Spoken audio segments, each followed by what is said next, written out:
Hello everyone, welcome to the study with Mayank. मैं हूं आपका मयंक। हम लोग आज से यहां पर क्लास 6 की एनसीईआरटी ज्योग्राफी की सीरीज स्टार्ट करने वाले हैं। आज आपका यहां पर चैप्टर नंबर 1 है।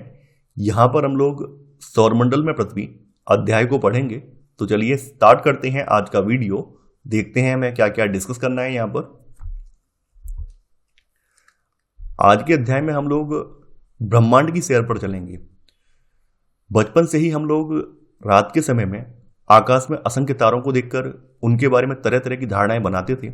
हम लोगों ने रात के समय टिमटिमाते हुए तारों के बारे में अपने घर के जो भी बुजुर्ग हैं, यानी हमारे जो दादा दादी हैं, नाना नानी हैं, उनसे इनके बारे में तमाम तरह की कहानियां सुनी हुई हैं। बचपन में जब भी हम लोग रात के समय आकाश को देखते थे तो हमारे मन में ये ख्याल आता था कि ये तारे हम पर टूटकर क्यों नहीं गिरते हैं, ये तारे क्यों टिमटिमाते हैं, ये तारे इनमें से कुछ बड़े हैं तो कुछ छोटे क्यों हैं। इस तरह के तमाम सवाल हमारे मन में आते भी थे। बचपन में एक पहेली भी आपने बहुत ज़्यादा सुनी होगी कि एक थाल मोती से भरा और मोती उसमें से एक भी ना गिरे। ये अंतरिक्ष में टिमटिमाते हुए तारों के लिए थी कि अंतरिक्ष में लाखों करोड़ों तारे हैं, ये लगातार टिमटिमाते हैं लेकिन फिर भी हम पर गिरते नहीं हैं। तो इस तरह की पहेलियां भी हमने सुनी हैं। तो बचपन से ही हमारे मन में ये जानने की इच्छा है कि वास्तव में ये जो अंतरिक्ष है जिसमें लाखों करोड़ों तारे टिमटिमा रहे हैं, ये क्यों टिमटिमा रहे हैं, ये अंतरिक्ष जो हम लोग देख रहे हैं इसका विस्तार कहाँ तक है। इस तरह की तमाम जो चीजें हैं हमारे मन में बचपन से ही चल रही हैं। तो आज के अध्याय में हम इन सब चीजों के बारे में डिटेल में डिस्कस करने वाले हैं। देखिए यहाँ पर आपके सामने एक इमेज दिया गया है। इस इमेज में आप देख पा रहे हैं इसका जो बाहरी गोला है ब्रह्मांड है, यानी जो अंतरिक्ष हम लोग देखते हैं जो अनंत तक फैला हुआ है, इस अनंत तक फैले हुए अंतरिक्ष को ब्रह्मांड कहा जाता है। ब्रह्मांड जो है संपूर्ण समय और अंतरिक्ष और उसकी अंतर्वस्तु को कहते हैं।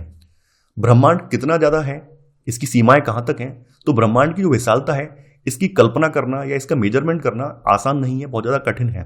वैज्ञानिकों का ऐसा मानना है कि ब्रह्मांड का विस्तार जो लगातार हो रहा है, ब्रह्मांड के अंदर आ जाती हैं आकाशगंगाएं। जैसा कि आप यहां पर इमेज में देख पा रहे हैं, ब्रह्मांड के अंदर आ जाती हैं आकाशगंगाएं। तो आकाशगंगा जो है ये करोड़ों तारों, बादलों और गैसों की एक प्रणाली है। तो आकाशगंगा में जो करोड़ों तारे होते हैं, बादल होते हैं, गैस होते हैं, इनसे मिलकर आकाशगंगा बनती है। और करोड़ों आकाशगंगा मिलकर जो है या लाखों आकाशगंगा मिलकर जो है ये ब्रह्मांड का निर्माण करती हैं। प्राचीन भारत में आकाशगंगा की जो कल्पना है आकाश में प्रकाश की बहती हुई नदी से की गई थी। इसी आधार पर इसका नाम भी पड़ा है आकाशगंगा। तो अब आप लोग समझ गए होंगे कि जो लाखों करोड़ों आकाशगंगाएं हैं ये मिलकर ब्रह्मांड का निर्माण करती हैं। आकाशगंगा के भीतर आ जाते हैं सौरमंडल, यानी जैसा कि हम यहां पर देख पा रहे हैं कि आकाशगंगा के भीतर करोड़ों तारे होते हैं, इन करोड़ों तारों के बीच में सौरमंडल होते हैं। तो हमारा सौरमंडल जिस आकाशगंगा में स्थित है उसे हम लोग मंदाकिनी या फिर मिल्की वे के नाम से जानते हैं। सौरमंडल का मतलब क्या होता है कि जिसमें एक सूरज होता है और उसके इर्द गिर्द कुछ ग्रह उसकी परिक्रमा लगा रहे होते हैं, उसको सौरमंडल कहा जाता है। तो हमारा सौरमंडल जो है जिस आकाशगंगा में स्थित है उसको हम लोग मंदाकिनी के नाम से जानते हैं। यानी हमारी मंदाकिनी में हमारे अलावा ऐसे लाखों सौरमंडल अन्य भी हो सकते हैं। हम जिस ग्रह पर निवास करते हैं उसको पृथ्वी कहा जाता है और पृथ्वी जो है ये सौरमंडल का एक भाग है। और हमारा सौरमंडल जो है आकाशगंगा यानी मिल्की वे जो आकाशगंगा है हमारी उसका एक पार्ट है और हमारी आकाशगंगा एक ब्रह्मांड का एक पार्ट है। तो यहाँ पर आप इमेज को देखकर समझ पा रहे होंगे कि हम जिस ग्रह पर निवास कर रहे हैं वो पृथ्वी, वो हमारे सौरमंडल का एक पार्ट है। हमारा सौरमंडल मिल्की वे आकाशगंगा का एक पार्ट है और हमारी जो आकाशगंगा है ब्रह्मांड का एक हिस्सा है। तो जैसा कि आप यहां पर देख पा रहे हैं आकाशगंगाएं इस प्रकार से दिखती हैं। तो यहां पर आकाशगंगा की इमेज लगाया गया है। इसमें देखिए लाखों करोड़ों तारे हो सकते हैं और लाखों करोड़ों तारों के अपने खुद के सौरमंडल हो सकते हैं। यहां पर आप जैसा कि आप देख पा रहे हैं, देखिए यहां पर बताया गया है कि सूर्य, चंद्रमा या फिर वे सभी वस्तुएं जो रात के समय आसमान में चमकती या टिमटिमाती हुई दिखाई देती हैं, इन्हें खगोलीय पिंड या फिर आकाशीय पिंड कहा जाता है। हमारी पृथ्वी यह भी एक खगोलीय पिंड है। अब आप लोगों के मन में एक सवाल आएगा कि रात के समय टिमटिमाते हुए तारे हैं उन्हें हम दिन में क्यों नहीं देख पाते हैं। देखिए क्योंकि दिन में सूर्य का प्रकाश काफी ज्यादा तेज होता है, तो तेज प्रकाश होने की वजह से रात में आसमान में चमकने वाले जो तारे हैं वो हमें दिन में दिखाई नहीं देते हैं। खगोलीय पिंड और उनकी गति के संबंध में इनका अध्ययन करने वालों को खगोल शास्त्री कहा जाता है। यानी खगोलीय पिंडों और उनकी गति का जो अध्ययन करने वाले लोग हैं उनको हम लोग खगोल शास्त्री कहते हैं। आर्यभट्ट का नाम आपने सुना होगा। आर्यभट्ट प्राचीन भारत के एक प्रसिद्ध गणितज्ञ और खगोल शास्त्री थे। आर्यभट्ट ने कहा था कि सभी जो ग्रह हैं या फिर उनके जो उपग्रह हैं ये परावर्तित सूर्य प्रकाश के कारण चमकते हैं। यानी ग्रहों के पास या फिर उपग्रहों के पास अपना स्वयं का प्रकाश नहीं होता है, ये सूर्य के प्रकाश को ही परावर्तित करते हैं और इसी वजह से ये चमकते हुए प्रतीत होते हैं। जिन खगोलीय पिंडों के पास अपनी ऊष्मा और प्रकाश होता है वो तारे कहलाते हैं। यानी कि ऐसे पिंड जिनके पास अपनी ऊष्मा और प्रकाश है वो तारे कहलाते हैं। वास्तव में ऐसे जो पिंड हैं ये गैसों से बने होते हैं, आकार में काफी ज्यादा बड़े होते हैं और काफी ज्यादा गर्म होते हैं। तो सूर्य जो है, सूर्य भी एक तारा है। अब आप लोगों के मन में एक सवाल आएगा कि मयंक सर तो कह रहे थे रात में असंख्य मात्रा में तारे टिमटिमाते हैं, तो रात में टिमटिमाने वाले तारों का प्रकाश हम तक क्यों नहीं आ पाता है? देखिए, चूंकि सूर्य जो है हमारे सबसे नजदीक है। नजदीक का मतलब इतना ज्यादा नजदीक भी नहीं है कि हम हाथ बढ़ाकर वहां पर पहुंच जाएं, लाखों करोड़ों मील की दूरी पर है। फिर भी सूर्य जो है अन्य तारों की अपेक्षा हमारे नजदीक है।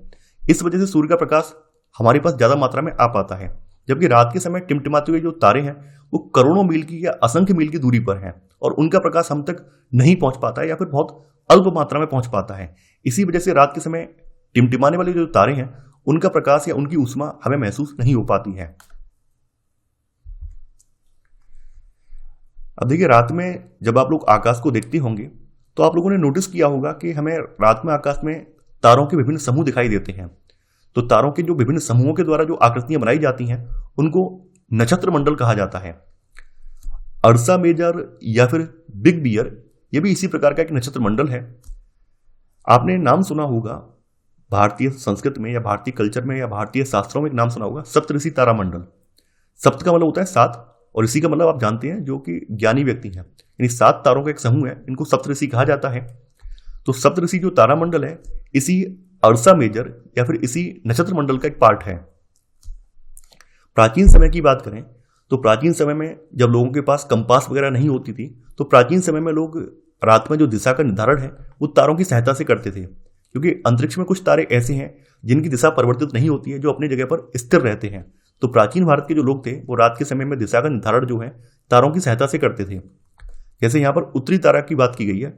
उत्तरी तारा को जो है ध्रुव तारा के नाम से भी जाना जाता है और उत्तरी तारा जो है या फिर ध्रुव तारा जो है ये उत्तर दिशा को इंडिकेट करता है। उत्तरी तारा हमेशा एक ही स्थान पर स्थिर रहता है और हम इसकी जो लोकेशन है सप्तऋषि की सहायता से देख सकते हैं। तो यहाँ पर आप देख पा रहे हैं सप्तऋषि तारा मंडल जो है इसकी सहायता से हम लोग जो है ध्रुव तारे की लोकेशन देख सकते हैं और इसकी सहायता से हम लोग दिशा का निर्धारण कर सकते हैं। अब देखिए, कुछ खगोलीय पिंड ऐसे भी होते हैं जिनके पास अपना प्रकाश और ऊष्मा नहीं होती है और ये तारों के प्रकाश से प्रकाशित होते हैं। ऐसे पिंड जो है ग्रह कहलाते हैं। ग्रह को अंग्रेजी में प्लेनेट कहा जाता है और प्लेनेट जो है ग्रीक भाषा के प्लेनेटाई से बना हुआ है, जिसका अर्थ होता है चारों ओर घूमने वाला। हमारी पृथ्वी जिस पर हम निवास करते हैं यह भी एक ग्रह है और यह अपना संपूर्ण प्रकाश और ऊष्मा जो है सूर्य से प्राप्त करती है। अब देखिए, एक फैक्ट की बात यहां पर बताई गई है। जैसे हम पृथ्वी से चंद्रमा को देखते हैं तो हमें चंद्रमा जो है रात के समय प्रकाशित होता दिखाई देता है। अगर हम चंद्रमा से रात को समय पृथ्वी को देखेंगे तो पृथ्वी भी हमें प्रकाशित होते हुए प्रतीत होगी। वास्तव में ना तो चंद्रमा के पास अपना प्रकाश है ना ही पृथ्वी के पास अपना प्रकाश है, ये दोनों ही सूर्य से प्राप्त होने वाले प्रकाश को परावर्तित करते हैं। इसी वजह से ये चमकते हुए प्रतीत होते हैं। अब देखिए, ग्रह के अलावा उपग्रह भी होते हैं। ग्रह जो है अपने सौरमंडल के जो मुखिया है उसकी परिक्रमा करते हैं, जबकि उपग्रह जो है अपने संबंधित ग्रह की परिक्रमा करते हैं। तो उपग्रह क्या है? उपग्रह एक खगोलीय पिंड है जो ग्रहों के चारों ओर उसी प्रकार चक्कर लगाता है जिस प्रकार ग्रह जो है सूर्य के चारों ओर चक्कर लगाते हैं। तो देखिए, उपग्रह 2 प्रकार के होते हैं। एक तो प्राकृतिक उपग्रह है, तो प्राकृतिक उपग्रह में चंद्रमा आ जाता है, और कृत्रिम उपग्रह या फिर मानव निर्मित उपग्रह जो है एक कृत्रिम पिंड होता है और कृत्रिम पिंड को जो है वैज्ञानिकों के द्वारा बनाया जाता है। इसका उपयोग ब्रह्मांड के बारे में जानकारी जुटाने में या फिर पृथ्वी पर संचार के माध्यम के लिए, पृथ्वी पर मौसम के पूर्वालोकन के लिए कृत्रिम उपग्रह छोड़े जाते हैं। कृत्रिम उपग्रह को अंतरिक्ष में रॉकेट के माध्यम से पहुंचाया जाता है और पृथ्वी की कक्षा में इन्हें स्थापित किया जाता है। अब हम अपने यहां पर सौरमंडल के बारे में जानेंगे। तो सबसे पहले जानते हैं कि सौरमंडल जो शब्द है कहां से निकल कर आया है। देखिए, पौराणिक रोमन कहानियों में सोल जो है सूर्य देवता को कहा जाता है और जो सौर शब्द है वो सोल शब्द से ही निकला हुआ है। सौर शब्द का अर्थ होता है सूर्य से संबंधित, इसलिए सूर्य के परिवार को सौरमंडल या फिर सोलर सिस्टम कहा जाता है। तो अब हम लोग अपने सौरमंडल की बात करते हैं। तो हमारे सौरमंडल में सूर्य, 8 ग्रह, उनके उपग्रह और कुछ अन्य खगोलीय पिंड जिनमें छोटे ग्रह और उल्का पिंड आते हैं। तो ये सभी मिलकर सौर मंडल का निर्माण करते हैं और इसे हम सौर परिवार का नाम देते हैं, जिसका मुखिया सूर्य है। तो यहाँ पर आप देख पा रहे हैं, यहाँ पर हमारा सौर मंडल का मुखिया सूर्य है और बाद बाकी 8 ग्रह हैं। 8 ग्रहों में बुध, शुक्र, पृथ्वी, मंगल, बृहस्पति, शनि, अरुण और वरुण आ जाते हैं। तो वर्तमान समय में सौर मंडल में पृथ्वी सहित 8 ग्रह हैं और इनका यहाँ पे वर्गीकरण किया गया है। देखिए, हमारे सौर मंडल के कुछ ग्रहों को आंतरिक ग्रह की श्रेणी में और कुछ ग्रहों को बाह्य ग्रह की श्रेणी में रखा गया है। आंतरिक ग्रहों में बुध, शुक्र, पृथ्वी और मंगल शामिल हैं, यानी कि शुरुआत के जो 4 ग्रह हैं इनको आंतरिक ग्रह की श्रेणी में रखा गया है। ये चारों ग्रह सूर्य से नजदीक पड़ते हैं और सूर्य से अच्छी खासी मात्रा में ऊष्मा और प्रकाश ग्रहण करते हैं। ये सभी ग्रह जो हैं ये ठोस चट्टानों से बने हुए हैं। अब बाद बाकी बचते हैं बाह्य ग्रह। तो बाह्य ग्रह में बृहस्पति, शनि, अरुण और वरुण आ जाते हैं। ये जो चारों ग्रह हैं बाद बाकी बाह्य वाले ग्रह, ये सूर्य से काफी ज्यादा दूर हैं और ये आकार में भी बड़े हुए हैं। अब देखिए, इन ग्रहों तक सूर्य का जो प्रकाश है उतनी मात्रा में नहीं पहुंच पाता है जितना आंतरिक ग्रहों तक पहुंचता है। तो इसी वजह से इन ग्रहों पर गैसों की मात्रा ज्यादा है, यानी ये जो बाह्य ग्रह हैं ये गैस और तरल पदार्थों से बने हुए हैं, इन पर गैसों और तरल पदार्थों की मात्रा काफी ज्यादा है। तो सबसे पहले हम लोग बात करते हैं अपने सौरमंडल के मुखिया सूर्य की। सूर्य जो है हमारे सौरमंडल के केंद्र में स्थित है और यह हमारे सौर परिवार का सबसे बड़ा सदस्य है, यानी हमारे जो ग्रह और उपग्रह हैं उन ग्रहों और उपग्रहों में सूर्य जो है सबसे बड़ा है। अगर हम लोग पृथ्वी से कंपेयर करें तो हमारी पृथ्वी से ही है 10 लाख गुना बड़ा है। जैसा कि आप लोग पहले ही पढ़ चुके हैं कि सूर्य जो है तारा है और तारा होने की वजह से यह अत्यंत गर्म गैसों से बना है। सूर्य का जो खिंचाव बल है इस सौरमंडल को बांधे रखता है। सूर्य हमारे सौरमंडल में प्रकाश और ऊष्मा का एकमात्र स्रोत है। सूर्य में जो अपार ऊष्मा या ऊर्जा आपको दिखती है इसका स्रोत सूर्य में नाभिकीय संलयन की प्रक्रिया है। इन नाभिकीय संलयन की प्रक्रिया की वजह से सूर्य में अपार ऊर्जा जनरेट होती है। पृथ्वी से सूर्य की जो दूरी है लगभग 15 करोड़ किलोमीटर है, यानी हमारी पृथ्वी से सूर्य जो है लगभग 15 करोड़ किलोमीटर दूर स्थित है। अब देखिए, यहाँ पर प्रकाश की गति के बारे में बताया गया है। प्रकाश की गति जो है 3 लाख किलोमीटर प्रति सेकंड होती है। तो 3 लाख किलोमीटर प्रति सेकंड की गति से चलते हुआ जो प्रकाश है इस सूर्य से पृथ्वी तक लगभग 8 मिनट में पहुंचता है। इस सूर्य से पृथ्वी तक प्रकाश को पहुंचने में 8 मिनट 16 सेकंड का समय लगता है।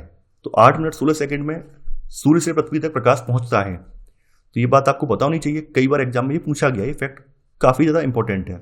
एक तो सूर्य से पृथ्वी की दूरी पूछी जाती है और दूसरा सूर्य का प्रकाश पृथ्वी तक कितने मिनट में पहुंचता है ये पूछा जाता है। तो आपको ये पता होना चाहिए। देखिए, यहां पर आप लोग इमेज में सूर्य और अन्य जो 8 ग्रह हैं इनको देख पा रहे हैं। तो सूर्य जो है हमारे सौरमंडल के केंद्र में स्थित है और बाद बाकी जो हमारे ग्रह और उपग्रह या फिर अन्य जो खगोलीय पिंड हैं उसकी परिक्रमा कर रहे हैं। तो सौरमंडल के सभी जो 8 ग्रह हैं एक निश्चित दीर्घवृत्ताकार पथ पर सूर्य का चक्कर लगाते हैं, यानी कि जो हमारे ग्रहों का जो पथ है वो दीर्घवृत्ताकार पथ है और दीर्घवृत्ताकार पथ कक्षा कहलाते हैं। यानी हर ग्रह हमारा जो है हमारे सौरमंडल का जो हर ग्रह है अपनी एक निश्चित कक्षा में रहकर सूर्य की परिक्रमा करता है। जैसे जैसे सूर्य से ग्रहों की दूरी बढ़ती जाती है वैसे ही उनके जो परिक्रमण का समय है ये भी बढ़ता जाता है। देखिए, यहाँ पर आप इमेज में देखें तो आप ये पाएंगे सबसे पास वाला ग्रह कौन सा है। सबसे पास वाला है मरकरी या फिर बुध। तो बुध जो है सूर्य के सबसे पास में है, तो इसका जो कक्षीय पथ है इसकी लंबाई भी कम है। जब कक्षीय पथ की लंबाई कम होगी तो बुध को सूर्य की परिक्रमा लगाने में कम समय लगेगा। तो इसी वजह से बुध जो है सूर्य की कम समय परिक्रमा लगा पाता है, यानी बुध का जो परिक्रमण काल है 88 दिन है। वहीं जो वरुण ग्रह है या नेपच्यून है ये सूर्य से सबसे ज्यादा दूरी पर स्थित है। तो सबसे ज्यादा दूरी पर होने की वजह से जो नेपच्यून या फिर वरुण का जो कक्षीय पथ है इसकी लंबाई काफी ज्यादा बढ़ जाती है। जब इसके कक्षीय पथ की लंबाई काफी ज्यादा होगी तो इसको सूर्य की परिक्रमा लगाने में काफी लंबा समय भी लगेगा। तो इसी वजह से वरुण का जो परिक्रमण काल है ये काफी ज्यादा है। वरुण का जो परिक्रमण काल है वो 165 वर्ष है। यहां पर देखिए सूर्य से दूरी के अनुसार ग्रहों का क्रम बताया गया है। तो जैसा कि आप देख पा रहे हैं सबसे पहले बुध पड़ता है, फिर शुक्र है, फिर पृथ्वी है, फिर मंगल, जुपिटर यानी कि Brihaspati, Saturn, Shani, Uranus, Arun, Neptune, Varun.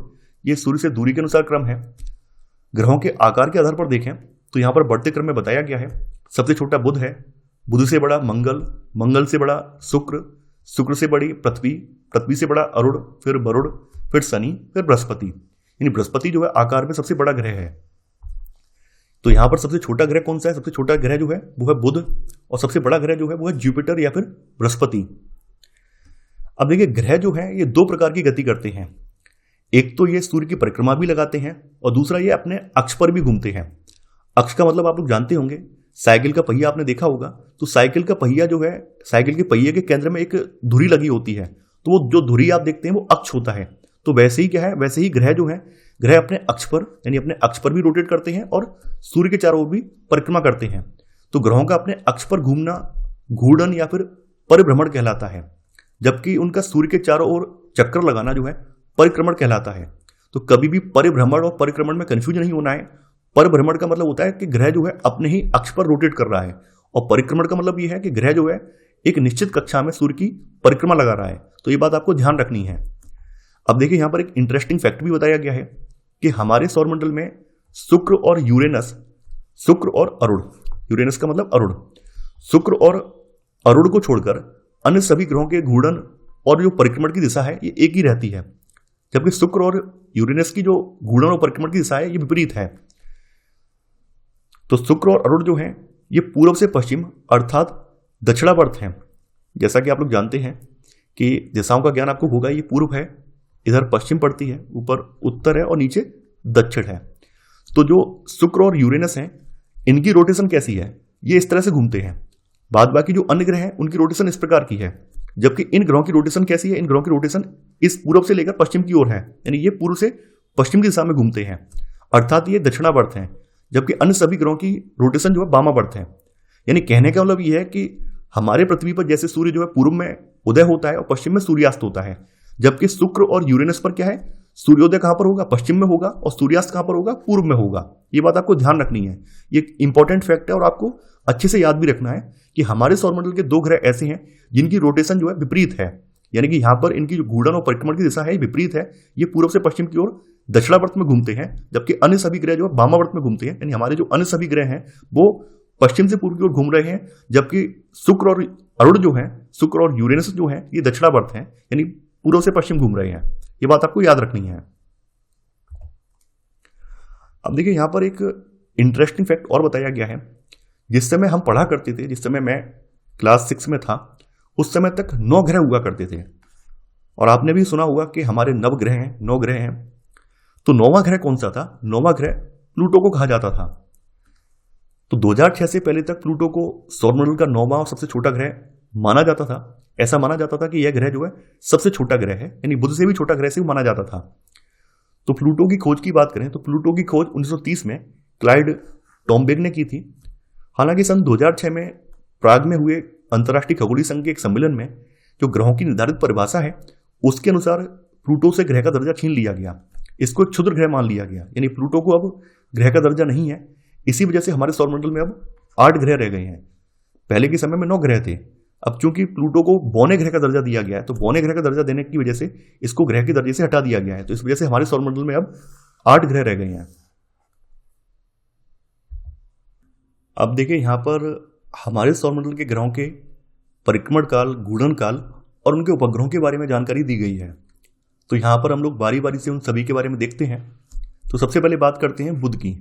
बुध, जिसे मरकरी भी कहा जाता है, बुध सूर्य के सबसे नजदीक है और अपनी कक्षा में सूर्य के चारों ओर एक चक्कर लगाने में इसे 88 दिन का समय लगता है।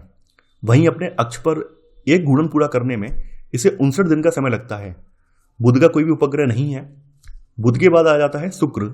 शुक्र को वीनस भी कहा जाता है। देखिए, शुक्र को पृथ्वी की जुड़वा बहन कहा जाता है क्योंकि इसका आकार और आकृति लगभग पृथ्वी के ही समान है। इसको सूर्य की परिक्रमा करने में 225 दिन का समय लगता है, जबकि अपने अक्ष पर एक घूर्णन पूरा करने में इसको 243 दिन का समय लगता है। देखिए, यहां पर ध्यान देने वाली बात यह है कि हमारे सौरमंडल का ये सबसे लंबा घूर्णन काल वाला ग्रह है। यानी हमारे सौरमंडल में जितने भी 8 ग्रह हैं उन ग्रहों में सबसे लंबा घूर्णन काल जो है शुक्र का है। इसके बाद है पृथ्वी। तो पृथ्वी जो है दूरी के हिसाब से, सूर्य से दूरी के हिसाब से अगर देखें तो तीसरा ग्रह है, और आकार में देखें तो आकार में पृथ्वी जो है 5वां सबसे बड़ा ग्रह है। हमारी पृथ्वी जो है ध्रुवों के पास थोड़ी चपटी हुई है, यही कारण है कि इसे भू आब कहा जाता है। हमारे सौरमंडल में जीवन के लिए अनुकूल परिस्थितियां केवल पृथ्वी पर ही पाई जाती हैं। ये पृथ्वी पर वातावरण है, पृथ्वी पर ऑक्सीजन है, कार्बन डाइऑक्साइड है, तो जीवन के लिए अनुकूल परिस्थितियां केवल हमारी पृथ्वी पर ही पाई जाती हैं। हमारे सौरमंडल के अन्य ग्रहों पर जीवन नहीं है, केवल पृथ्वी पर ही जीवन विद्यमान है। अंतरिक्ष से देखने पर पृथ्वी जो है नीले रंग की दिखाई देती है, क्योंकि पृथ्वी का 2/3 भाग पानी से ढका हुआ है। इसी वजह से जब भी हम इसे अंतरिक्ष से देखते हैं तो यह नीली दिखाई देती है। इसी वजह से पृथ्वी को नीला ग्रह भी कहा जाता है। पृथ्वी को सूर्य की परिक्रमा लगाने में 365 दिन, 5 घंटा, 48 मिनट और 46 सेकंड का समय लगता है। वहीं अपने अक्ष पर एक घूर्णन पूरा करने में इसको 23 घंटा, 56 मिनट और 4 सेकंड का समय लगता है। देखिए, आपको याद होगा कि लीप ईयर वाले साल में 366 दिन होते हैं और फरवरी में 29 दिन होते हैं, ये आपको पता होगा।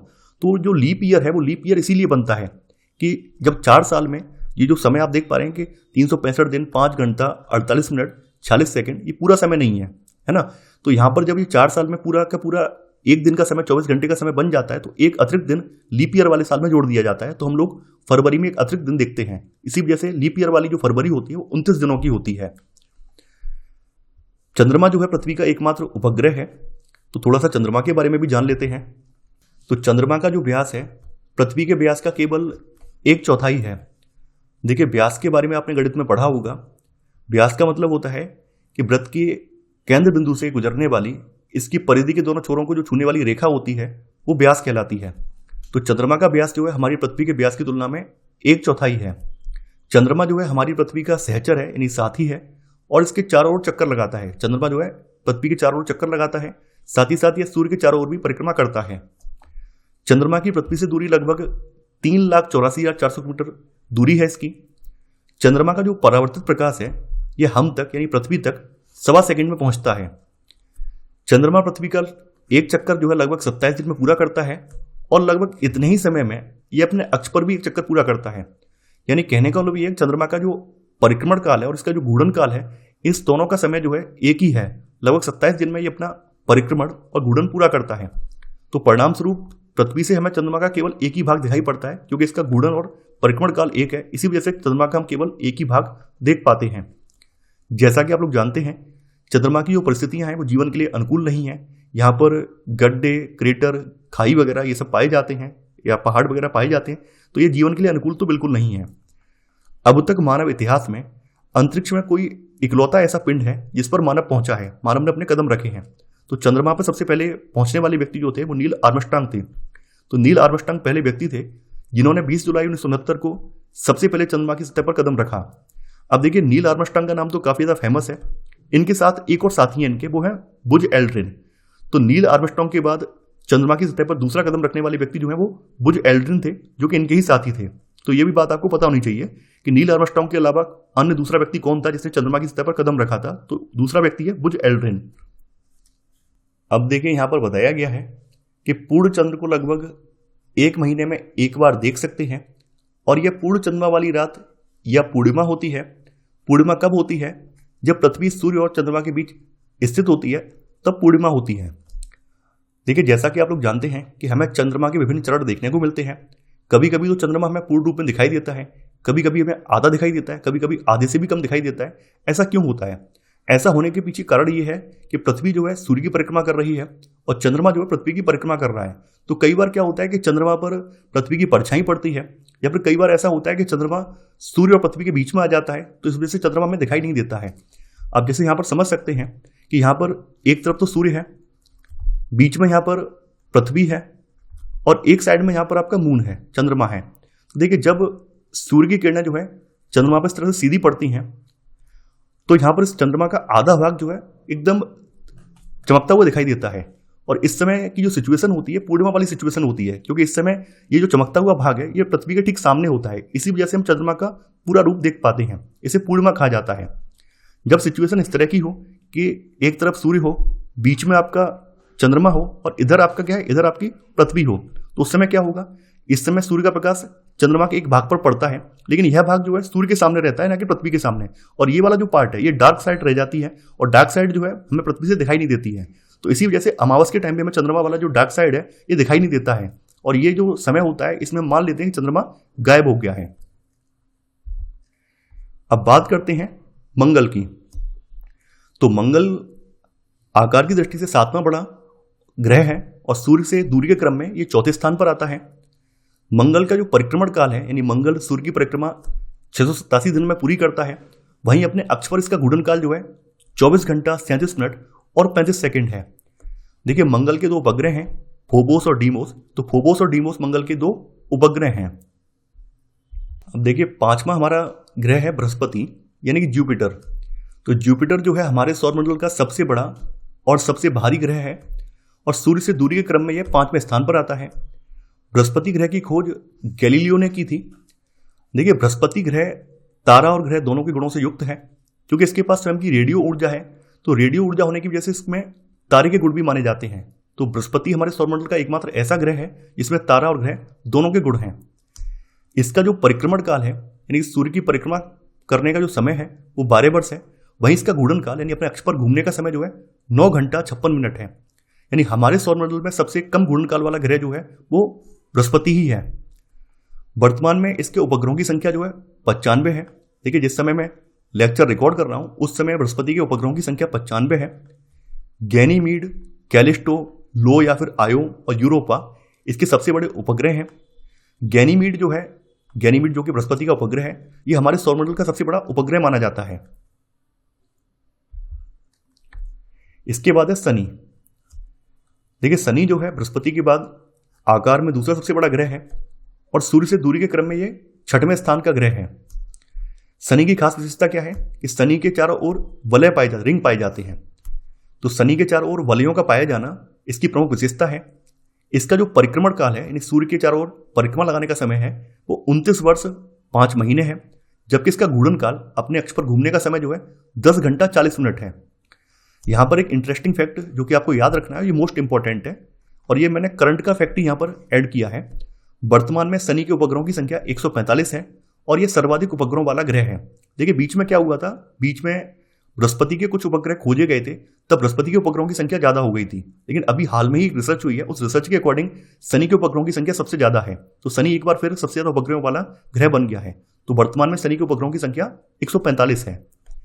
टाइटन जो है शनि का सबसे बड़ा उपग्रह है, जबकि सौरमंडल का द्वितीय बड़ा उपग्रह है। यानी गैनीमीड के बाद टाइटन जो है हमारे सौरमंडल का दूसरा सबसे बड़ा उपग्रह है। इसके अलावा इसके अन्य उपग्रहों में एनसेलेडस, फोबे इसके अन्य उपग्रह हैं। अब देखिए 7वें नंबर पर आ जाता है अरुण या फिर यूरेनस। तो अरुण जो है आकार में तीसरा बड़ा और सूर्य से दूरी के क्रम में 7वें स्थान पर आता है। अरुण ग्रह की खोज जो है सर विलियम हर्शेल ने की थी। इसका परिक्रमण काल सूर्य की परिक्रमा करने का समय 84 वर्ष और घूर्णन काल जो है 17 घंटा 14 मिनट है। इस ग्रह के 27 ज्ञात उपग्रह हैं। देखिए अरुण ग्रह का जो अक्षीय झुकाव है, अपने अक्ष पर झुकाव है, बहुत ज्यादा है। तो अक्षीय झुकाव अधिक होने की वजह से इसे लेटा हुआ ग्रह भी कहते हैं। अरुण के बाद आ जाता है फिर वरुण या फिर नेपच्यून। तो नेपच्यून जो है आकार में चौथा और सूर्य से दूरी के क्रम में 8वां या फिर अंतिम ग्रह है। इसका परिक्रमण काल हमारे सौरमंडल के ग्रहों में सबसे ज्यादा है, यानी इसका परिक्रमण काल जो है 165 वर्ष है। वहीं इसका घूर्णन काल यानी अपने अक्ष पर घूमने का समय 16 घंटा 7 मिनट है। देखिए वरुण ग्रह जो है हरे नीले रंग का प्रतीत होता है और यह सर्वाधिक ठंडा ग्रह है। इसके 14 ज्ञात उपग्रह हैं। ट्राइटन इसका प्रमुख उपग्रह है। देखिए एक बात आपको ध्यान रखनी है, कई बार एग्जाम में क्या होता है कि बच्चे टाइटन को ट्राइटन से कंफ्यूज कर देते हैं। देखिए ट्राइटन जो है वो वरुण का उपग्रह है और टाइटन जो है शनि का उपग्रह है। तो कई बार बच्चों को लगता है कि ट्राइटन गलती से लग गया है, टाइटन होना चाहिए था। नहीं, टाइटन जो है शनि का उपग्रह है और ट्राइटन जो है वरुण का उपग्रह है। तो आपको मिक्स नहीं करना है, तो आपको याद रखना है, ये इंपॉर्टेंट फैक्ट है। अब देखिए इसके बाद क्षुद्र ग्रह आ जाते हैं जिनको एस्टेरॉयड कहा जाता है। वास्तव में क्षुद्र ग्रह जो है ये ग्रह के ही पार्ट हैं। जिस समय ग्रहों के निर्माण की प्रक्रिया चल रही थी, महाविस्फोट हुआ था, उसी समय ये जो क्षुद्र ग्रह हैं ये ग्रह से टूटकर अलग हो गए थे। और ये जो क्षुद्र ग्रह हैं ये भी सूर्य की परिक्रमा करते हैं। जिस तरह से हमारे पिंड सूर्य की परिक्रमा करते हैं, तो ये क्षुद्र ग्रह भी सूर्य की परिक्रमा करते हैं। मंगल और बृहस्पति की कक्षाओं के बीच में क्षुद्र ग्रहों की पट्टी पाई जाती है। जैसा कि आप देख पा रहे हैं, ये पूरी की पूरी एक एस्टेरॉयड बेल्ट है और ये एस्टेरॉयड बेल्ट जो है मंगल और बृहस्पति की कक्षा के बीच में पाई जाती है। कई बार एग्जाम में पूछा भी गया है, तो आपको पता होना चाहिए, ये काफी ज्यादा इंपॉर्टेंट भी है। अब है उल्का पिंड। देखिए उल्का पिंड वास्तव में ग्रहों, उपग्रहों और क्षुद्र ग्रहों से निकले हुए पत्थर के टुकड़े हैं जो कि सूर्य की परिक्रमा लगा रहे हैं।